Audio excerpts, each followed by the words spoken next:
여러분은 대법원 선정 임명용 한자라는 책을 혹시 들어보셨나요? 사실 이 책은 서점에 팔고 있답니다. 서점에서 파는 책이고요. 임명용 한자라는 책은 사람 이름을 지을 때 쓰는 한자를 이 임명용 한자라는 책자 안에서 찾아서 사용하라고 만들어진 책자거든요.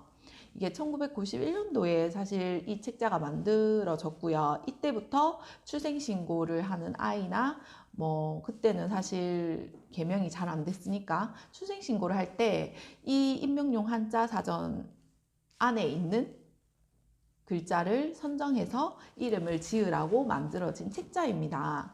이런 책자가 있는데 이때 이런 책자를 사실 만든 이유는 한자가 너무 어려운 한자를 쓴다거나 사실 이때부터 이제 컴퓨터가 들어오면서 이제 모든 정부의 뭐 동사무소 이런 데서 문서 작업을 시작했죠. 그렇게 시작하면서 너무 어려운 한자를 쓴다거나 너무 문서 작업하기 힘든 한자는 제한한다는, 그러니까 컴퓨터상의 장애 요소가 되는 거를 제한하려고 한자 이제 이름을 쓸 때도 이름에 쓰는 한자도 제한을 하려고 만들어진 책자거든요. 그러니까 처음에 컴퓨터가 만들어졌을 때, 컴퓨터를 도입했을 때 이 옥편에 있는 모든 한자를 넣을 수 없으니 이제 선정을 한 거예요, 정부에서.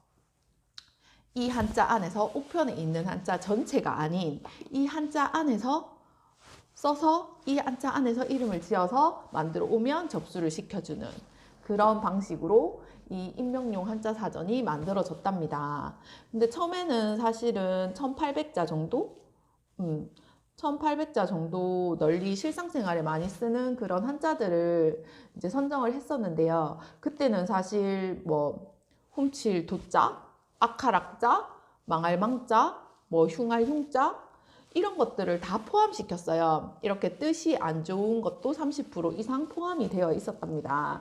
제정 당시에는. 근데 사실 국민들의 반발도 약간 있었다고 해요. 국민들이 이제 불길한 뜻을 가진 한자까지 왜 임명용 한자에 포함을 시키냐. 어차피 쓰지 않을 건데. 근데 이제 정부에서는 그래 어차피 쓰지 않을 거니까 뭐 누가 이름에 나쁜 한자를 쓰겠냐 이래서 그냥 포함을 시켰다고 하시더라고요.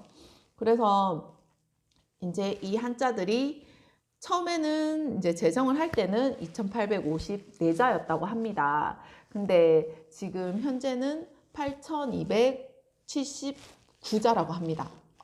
근데 여기서 제가 아까 앞서 말씀드렸다시피 나쁜 뜻을 가진 한자들도 다 포함이 돼 있어요. 그러니까 한 20, 30% 가량은 이제 거의 이름에 안 쓰는 한자라고 보셔도 무방할 것 같습니다.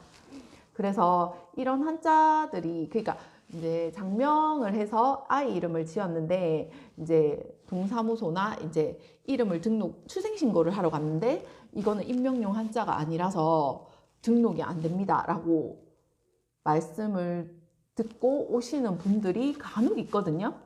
그러니까 이제 장명소에서는 그 이름을 처음 지으셨을 때 장명소에서는 나는 우편에 있는 한자를 찾아서 정상적으로 지어줬다. 그게 왜 뭐 동사무소에선 그렇게 말씀하시는지 모르겠다. 이래서 저한테 이제 어떻게 오신 분이 또 계세요. 그래서 제가 그때 이제 찾아보고 아마 이제 전산에 없는 한자라서 그런 것 같다. 임명용 한자에서 이제 이름을 쓰셔야 되는데 앞서 말씀드렸다시피 이게 어떤 장명법을 쓰느냐에 따라서 이제 이런 부분들이 조금 사실 달라지는 건 맞거든요.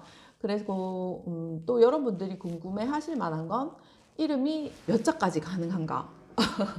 이름은 사실 5자 이내여야 합니다. 5자가 넘으면 이름 등록이 안 된다고 합니다. 그래서 이런 것들, 이런 기본적인 것들, 이런 것들을 조금 알아두시면 여러분들에게 도움이 되지 않을까 해서 알려드립니다.